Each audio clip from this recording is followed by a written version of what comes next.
This is a Black Nouveau web exclusive. Hello, I'm Earl Arms. Milwaukee and Atlanta share a distinction of being the cities with the longest continuing Dr. Martin Luther King Jr. celebrations for his work in civil rights. January 17th, in fact, marks the 37th year of Milwaukee's celebration. It'll be virtual this year, and while Black Nouveau's tradition of presenting one of the Student Speechwriting Award contest winners cannot happen, we thought you'd like to see some of our past winners. I enjoy learning about Dr. Martin Luther King Jr. and how he helped bring peace in the world. Dr. King gave excellent speeches, and when he spoke, he had power in his voice. I believe Dr. King was excited about people hearing his message about peace. Dr. King was not arrested for doing wrong, but for doing something right. I believe people were afraid of Dr. King because they did not want to change.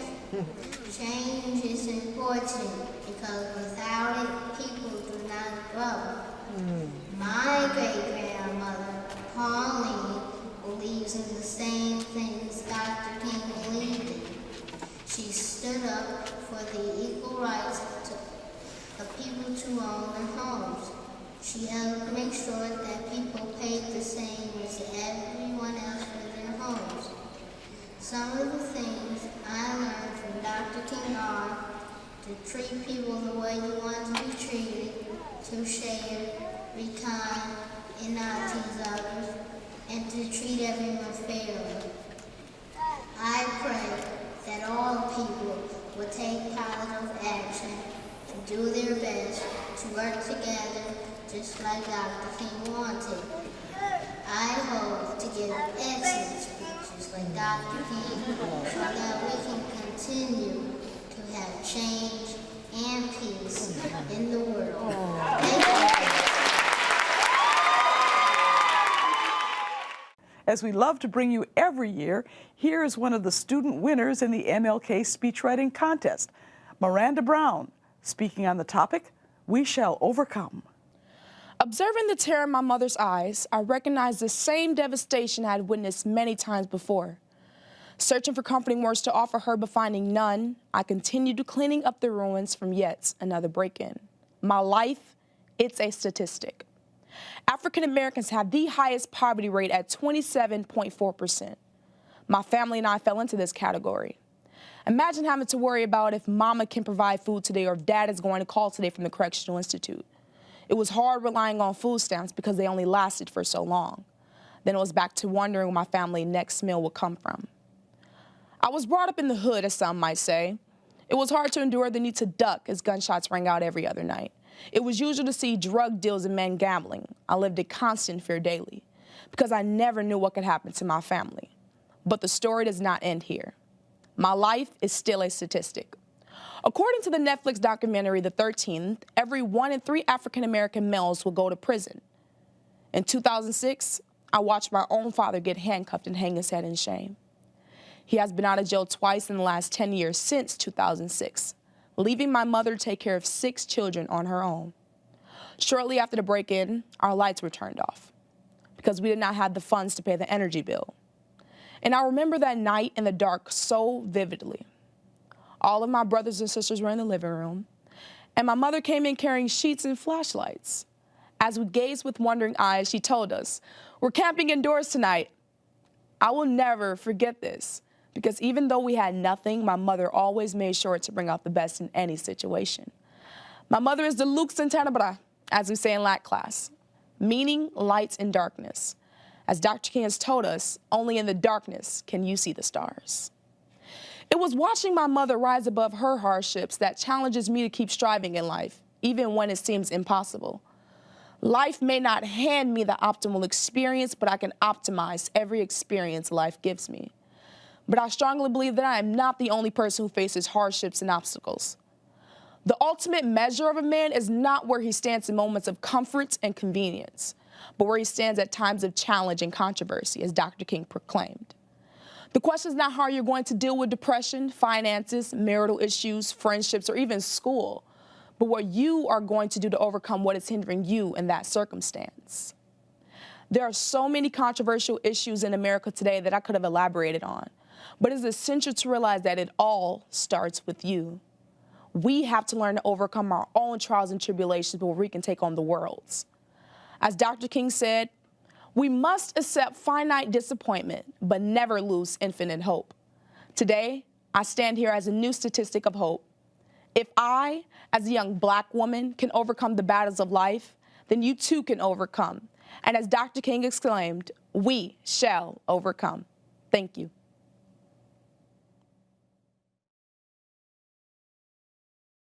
My life has significance. I would constantly ponder over this very statement. Does my life really have any significance in the grand scheme of things, or is it all just for nothing? During junior high, I wasn't the happiest. I had issues with my friends, family, and just trying to figure out who I was. I hated myself because of how others made me feel, and because I constantly thought, what difference would it make if I was gone? I never thought anything I did was worthwhile or enough to prove I was significant in this world. Fast forward to the first day of freshman year. I'm sitting in one of my many classes. I'm nervous because it's high school.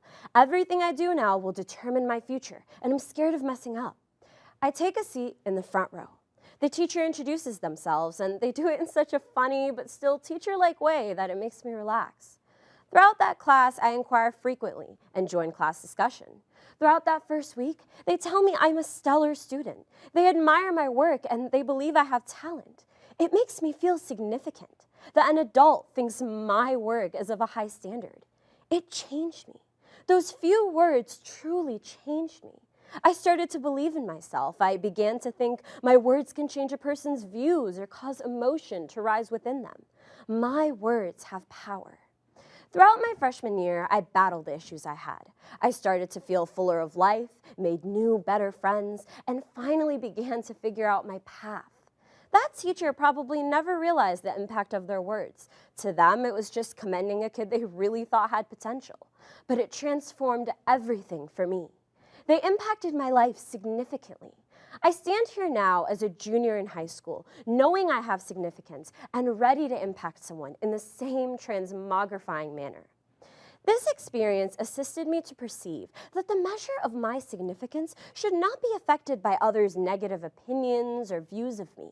It is measured by accepting who I am and being proud of that. Since then, I refuse to allow others to tear me down.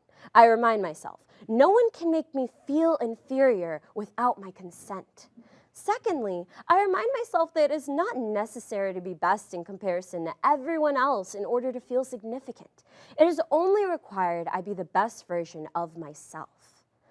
Martin Luther King Jr. once said to students attending Barrett Junior High School, "Be a bush if you can't be a tree.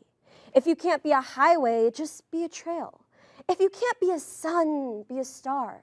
For it isn't by size that you win or fail. Be the best of whatever you are." His words resonate through me now, motivating me to continue through my day, even with all that is impeding me. These struggles are a component of life, but as I learned from my experience, it is what people do for others that matters.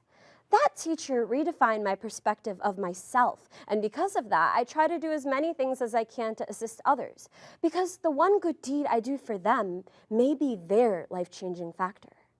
We go on living because we know there is a reason we are all here.